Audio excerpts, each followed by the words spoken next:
प्रधानमंत्री मोदी से पूछा गया कि क्या उन्हें किसी युवा राजनेता में संभावनाएं नजर आती हैं। उनका जवाब। जीरोधा के सह संस्थापक निखिल कामत के साथ पॉडकास्ट में प्रधानमंत्री मोदी ने कहा कि उन्हें अपनी सफलता इस बात में नजर आती है कि वे किस तरह से एक ऐसी टीम तैयार करते हैं जो चीजों को कुशलता से संभाल सके। प्रधानमंत्री नरेंद्र मोदी ने कहा है कि वे पुराने विचारों को त्यागने और नए विचारों को अपनाने के लिए तैयार हैं, बशर्ते वे उनकी राष्ट्र प्रथम की मूल विचारधारा के अनुकूल हों।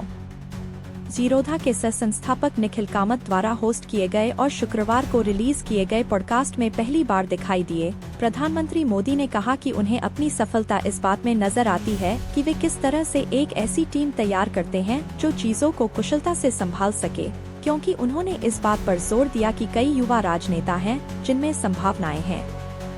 उन्होंने किसी का नाम लेने से इनकार करते हुए कहा कि यह कई अन्य लोगों के साथ अन्याय होगा। प्रधानमंत्री मोदी ने कहा कि यह उनके जीवन का मंत्र रहा है कि वे गलतियां कर सकते हैं, लेकिन बुरे इरादे से कुछ भी गलत नहीं करेंगे। उन्होंने कहा, जब मैं गुजरात का मुख्यमंत्री बना तो मैंने कहा था कि मैं कड़ी मेहनत करने में कोई कसर नहीं छोड़ूंगा। मैं अपने लिए कुछ नहीं करूंगा।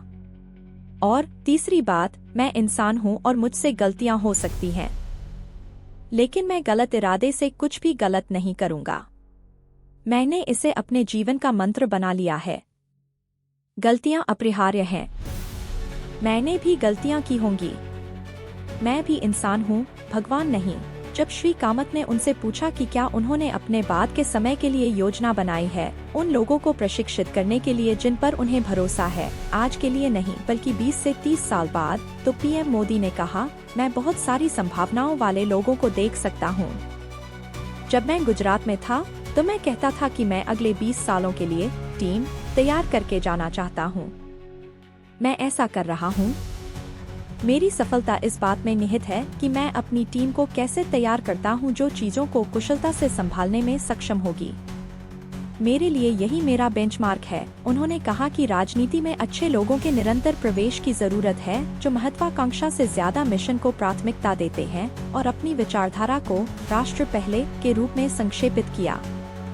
यह पूछे जाने पर कि क्या उन्हें किसी युवा राजनेता में ऐसी क्षमता दिखती है, पीएम मोदी ने कहा कि ऐसे बहुत से लोग हैं।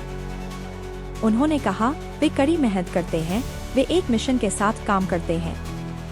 अगर मैं कोई नाम लूंगा तो यह कई अन्य लोगों के साथ अन्याय होगा। मेरे सामने बहुत से नाम और चेहरे हैं। मैं बहुत से लोगों के बारे में जानता हूं, लेकिन दूसरों के साथ अन्याय न करना मेरी जिम्मेदारी है। 2 घंटे से अधिक समय तक चले पॉडकास्ट में उन्होंने अपनी विचारधारा को राष्ट्र प्रथम के रूप में संक्षेप में प्रस्तुत किया। पीएम मोदी ने कहा, अगर मुझे पुराने विचारों को पीछे छोड़ना पड़े तो मैं उन्हें त्यागने के लिए तैयार हूँ। मैं नई चीजों को स्वीकार करने के लिए तैयार हूँ, लेकिन बेंचमार्क राष्ट्र प्रथम होना चाहिए। मेरे पास केवल एक पैमाना है और मैं इसे नहीं बदलता। उन्होंने कहा कि निकट भविष्य में विधायकों और लोकसभा सदस्यों के लिए 1/3 सीटें महिलाओं के लिए आरक्षित होंगी। उन्होंने कहा कि कई राज्यों में महिलाओं के लिए 50% आरक्षण के कारण स्थानीय निकायों में महिलाएं पहले से ही मौजूद हैं। उन्होंने उनसे विधानसभाओं और संसद के लिए खुद को तैयार करने के लिए जितना संभव हो सके उतना सक्षम बनने के लिए काम करने को कहा।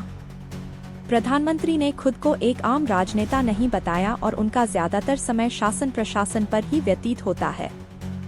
उन्होंने कहा, मुझे चुनावों के दौरान राजनीतिक भाषण देना पड़ता है। यह मेरी मजबूरी है। मुझे यह पसंद नहीं है, लेकिन मुझे यह करना पड़ता है। मेरा सारा समय चुनावों के अलावा शासन प्रशासन पर ही व्यतीत होता है। और जब मैं सत्ता में नहीं था तो मेरा पूरा समय संगठन पर केंद्रित था। मानव संसाधन के विकास पर उन्होंने कहा, यह कहते हुए कि उन्होंने कभी खुद को एक सहज दायरे में सीमित नहीं रखा। पीएम मोदी ने कहा कि उनकी जोखिम लेने की क्षमता का शायद ही कभी उपयोग किया गया हो। उन्होंने कहा, मेरी जोखिम लेने की क्षमता कई गुना अधिक है। उन्होंने कहा कि ऐसा इसलिए है क्योंकि उन्होंने कभी खुद के बारे में चिंता नहीं की। अपने तीसरे कार्यकाल में पीएम मोदी ने कहा कि वे अधिक साहसी महसूस कर रहे हैं और उनके सपने व्यापक हो गए हैं। पहले 2 कार्यकालों में वे अपने काम का मूल्यांकन इस आधार पर करते थे कि उन्होंने शुरुआत से अब तक कितनी प्रगति की है। उन्होंने कहा, अब मेरे विचार 2047 तक विकसित भारत के संदर्भ में हैं। पीएम मोदी ने कहा कि न्यूनतम सरकार अधिकतम सरकार पर उनके जोर को कुछ लोगों ने गलत समझा, जिन्होंने सोचा कि इसका मतलब कम मंत्री या सरकारी कर्मचारी हैं। उन्होंने कहा कि यह कभी उनकी अवधारणा नहीं थी। उन्होंने कहा कि उन्होंने कौशल विकास और मत्स्य पालन जैसे अलग अलग मंत्रालय बनाए।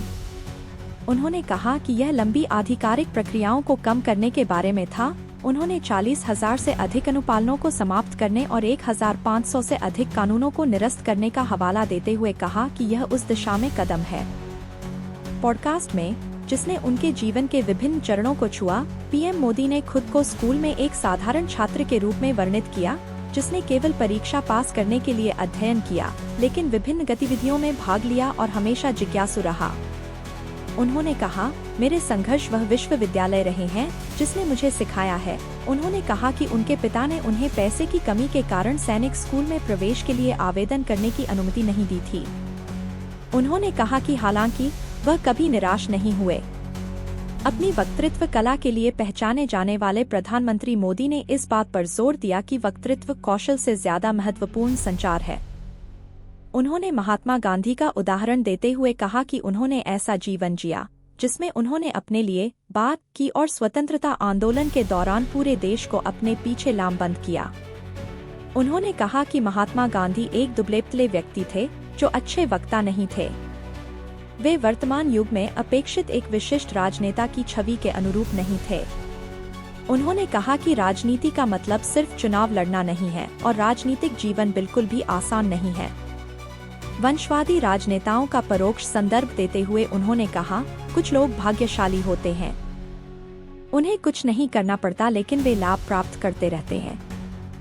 मैं कारणों में नहीं पड़ना चाहता। उस पल के बारे में पूछे जाने पर जिसने उन्हें सबसे ज्यादा खुशी दी, पीएम मोदी ने उन भावनाओं को याद किया जब उन्होंने पहली बार अपनी मां को फोन किया था जब बीजेपी नेताओं ने लाल चौक पर सफलतापूर्वक राष्ट्रीय ध्वज फहराया था, जिसमें वे भी शामिल थे।